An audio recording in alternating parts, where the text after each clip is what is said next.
جی میں بالکل قائم ہوں، صرف قائم نہیں ہوں بلکہ میرا یہ یقین اور پختہ ہو گیا ہے اس قید کے اندر کہ جب تک فوج ملک کے معاملات، سیاسی معاملات میں مداخلت کرتی رہے گی، نہ فوج کی کوئی عزت رہے گی عوام کے اندر اور نہ پاکستان کا دفاع مضبوط رہے گا۔ یہ فوج کے لیے بھی تباہ کن ہے اور ملک کے لیے بھی اور پاکستان کی قوم کے لیے بھی۔ اچھا جاوید، یاد ہوگا آپ کو پہلے جب عدالت میں آپ کے لیے درخواست آتی تھی سماعت کے لیے کہ آپ کو قید میں رکھا گیا ہے، یہ غلط ہے یا چھوٹنا چاہیے، تو کوئی سنوائی نہیں ہوتی تھی، لیکن پچھلے کوئی 72 گھنٹوں میں کایا بدل گئی ہے۔ عدالت اب سنتی بھی ہے اور اس کا حکم بھی آ رہا ہے، آپ رہا بھی ہوتے ہیں۔ اس بارے میں آپ کا کیا خیال ہے؟ کیا ہوا کیا ہے؟ میں نے جب میری ضمانت مسترد ہوئی تھی سپریم کورٹ سے اور اسی چیف جسٹس افتخار چودھری صاحب ہی تھے اس کی سماعت کر رہے، تو میں نے جب مجھے پوچھا گیا تو میں نے کہا تھا کہ ہم نے اپنی آزادی کی جنگ نہیں لڑنی، ہم ان عدالتوں میں یقین رکھتے ہیں۔ پہلے یہ ہم سیاست دانوں پر ذمہ داری ہے کہ عدلیہ کو بھی آزاد کرانا ہے، اور عدلیہ کو آزاد کرانا میری آزادی سے زیادہ ضروری ہے، اور وقت نے ثابت کیا اس میں یقیناً اس میں سپریم کورٹ عدلیہ کا اپنا بھی اس میں حصہ ہے کہ اس نے اپنی آزادی کی جنگ لڑی، لیکن میں سمجھتا ہوں پاکستان کے عوام نے ان 4 مہینوں میں عدلیہ کی آزادی کی جنگ اسی لیے لڑی ہے کہ عدلیہ ان کو صحیح فیصلے دے، ان کو انصاف دے، اور آج کی عدلیہ پر اعتماد ہے کہ اس کی پشت پر 16 کروڑ عوام سڑکوں پر نکل سکتے ہیں۔ تو اس لیے میں سمجھتا ہوں کہ اب یہ بدلا پاکستان ہے، بدلی عدلیہ ہے اور بدلی سیاست آئے گی۔ اچھا جاوید، یہ جو آپ نے کہا کہ بدلا آسمان ہے، بدلی سیاست آئے گی، تو یہ تو ٹرانزیشنل پیریڈ ہے اس وقت۔ آپ جس وقت باہر نکلیں گے، آزادی ہو جائے گی، تو ملک کا حال 3.5 سال میں بہت بدل گیا ہے۔ آپ ٹرانزیشنل سیاست پہ بلیو کریں گے یا کنفرنٹیشن پہ بلیو کریں گے؟ میں اس کو آسان یوں کر دیتا ہوں کہ مولانا فضل الرحمان نے یہ کہا ہے کہ پاکستان کو ایک اور مشرقی پاکستان بننے سے بچایا جائے، فوج کے صدر کو وردی میں آنے دیا جائے، اس سے سانحہ مشرقی پاکستان سے بچا جا سکے گا۔ دوسری راہ جو ہے کنفرنٹیشن کی ہے۔ بات کنفرنٹیشن کی نہیں ہے، دیکھیں بات ہے کانسٹیٹیوشنلزم کی۔ یہ ارا ہے کانسٹیٹیوشن کا اور آئین کی بالادستی کا۔ فوج پاکستان کو نہیں بچا سکی تھی، 2 ٹکڑے ہوا تھا۔ فوج سیاچین کو نہیں بچا سکی، فوج کارگل میں کامیابی حاصل نہیں کر سکی۔ فوج صرف دنیا مان چکی ہے کہ فوج اکیلی کبھی دفاع نہیں کرتی قوم اور ملک کا، بلکہ قوم اس کے پیچھے اگر نہ ہو تو فوج کی حیثیت کچھ نہیں رہتی۔ تو اس لیے میں سمجھتا ہوں کہ وردی جو ہے اس نے پاکستان کو توڑنے میں اس وقت یحییٰ خان کی وردی تھی، اس کے اقتدار اور قیادت اسی کے پاس تھی۔ ہم اس وردی سے جان چھڑانا چاہتے ہیں۔ ہم یحییٰ خان والی وردی کو پرویز مشرف کے جسم پر دیکھ رہے ہیں۔ ہم دوسرا یحییٰ خان برداشت کرنے کو نہیں ہے، نہ تیسرا یحییٰ خان، نہ چوتھا یحییٰ خان۔ کوئی یحییٰ خان پاکستان کو نہیں بچا سکتا۔ پاکستان کو پاکستان کے عوام بچا سکتے ہیں، پاکستان کا آئین بچا سکتا ہے اور اللہ کی ذات بچا سکتی ہے۔ یہ جاوید ہاشمی ایک طریقے کی بڑی جذباتی تقریر ہو گئی، بڑی سینٹیمنٹل تقریر ہو گئی، لیکن اگر پاکستان کا مقدر یہ آ جائے کہ جنرل مشرف ود اور وداؤٹ یونیفارم قبول یا مارشل لا قبول، تو ان دونوں میں سے آپ کس کے لیے جانا چاہیں گے؟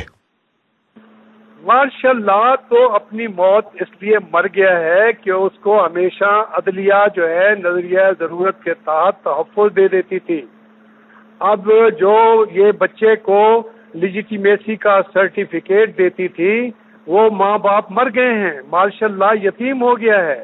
اس کو میں یہ جذبات کی بات نہیں کر رہا، میں ہمیشہ بات ایسے ہی کرتا رہا ہوں اور اب بھی کر رہا ہوں، اور میری ساری زندگی کا یہی ثمر ہے کہ میں جو دل میں ہوتا ہے میں اس کو زبان پر لاتا ہوں۔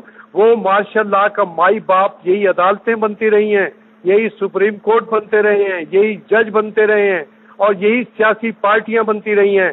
اگر سیاسی پارٹیوں نے بھی وہی طریقہ اختیار کیا جو یحییٰ خان کے ساتھ مل کر ہم سیاستدانوں نے کیا تھا، جو ہم نے وہی طریقہ اگر اختیار کیا تو پھر مشرقی پاکستان ایک اور بلوچستان کو علیحدگی سے کوئی نہیں روک سکے گا. اور صرف بلوچستان نہیں، پاکستان کے مزید ٹکڑے جو ہیں وہ کرنے کو بچا نہیں سکتی کوئی فوج بھی.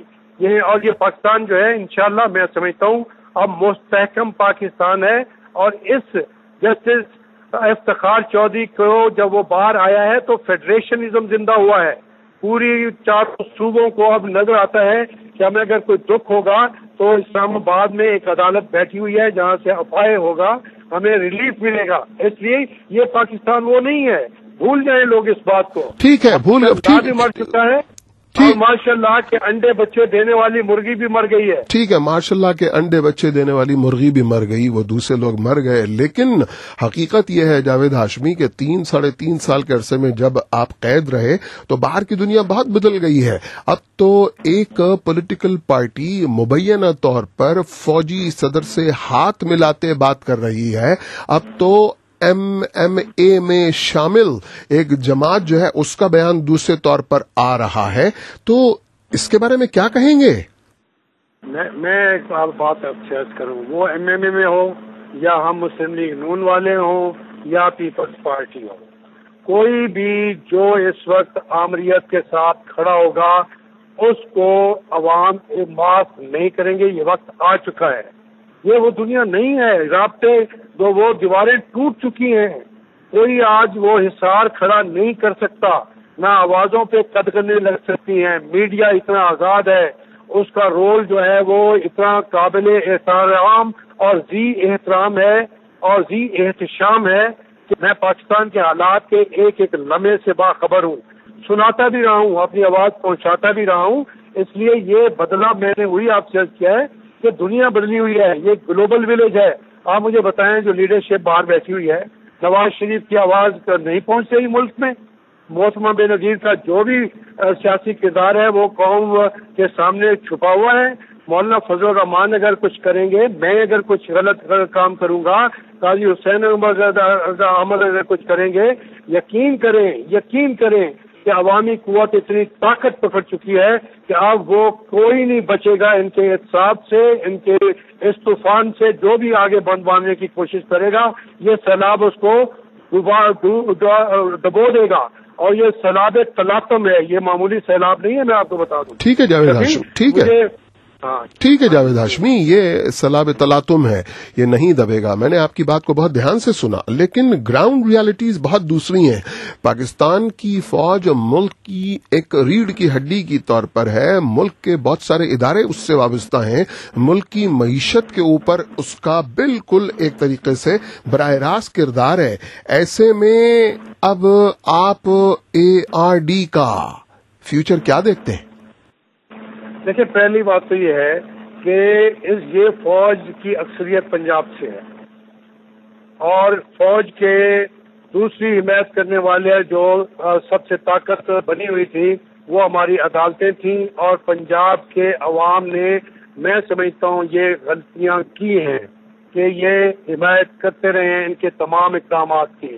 لیکن آج میں آپ کو بتاؤں، جو پنجاب کی مائیں فوجی پیدا کر رہی ہیں، وہ مائیں سڑکوں پر کھڑی ہو گئی ہیں اور وہ کہہ رہی ہیں کہ ہمیں ایسے بیٹے نہیں چاہیے جو قوم پر بندوق اٹھائیں اور دشمن کے سامنے بندوق نیچے گرا دیں، جو امریکہ کے اعلی کار بن کے اپنے علاقوں پر بمباری کریں.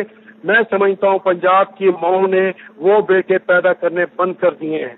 یہ مرحلہ گزر چکا ہے اور یہ جذبات کی بات نہیں، میں ترجمانی کر رہا ہوں اپنے 16 کروڑ عوام کے دلوں کی.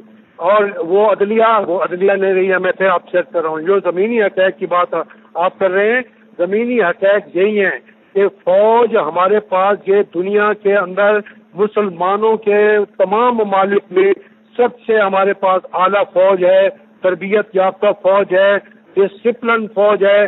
ہم نہیں دیکھیں گے کہ ہماری یہ قیمتی فوج، یہ ہمارا قیمتی سرمایہ سیاست کے اندر اقتدار کے لیے چند جرنیلوں کے اقتدار کی جو خواہش ہے اس کے لیے قربان کر دیں ہم اپنی اتنی بڑی طاقت کو. نہیں، ہم اس کے بھی محافظ ہیں، ہم اس کو رکھیں گے دفاع کے لیے، پاکستان کے دفاع کے لیے. کسی اور ملک کے اعلی کار بننے کے لیے یہ فوج نہیں ہوگی، یہ اویلیبل نہیں ہوگی، اعلی کار نہیں بننے دیں گے کسی اور. ٹھیک ہے جاوید ہاشمی، بالکل کوئی ملک کی فوج کسی اور دوسرے ملک کے لیے اعلی کار نہیں بننے دی جائے گی.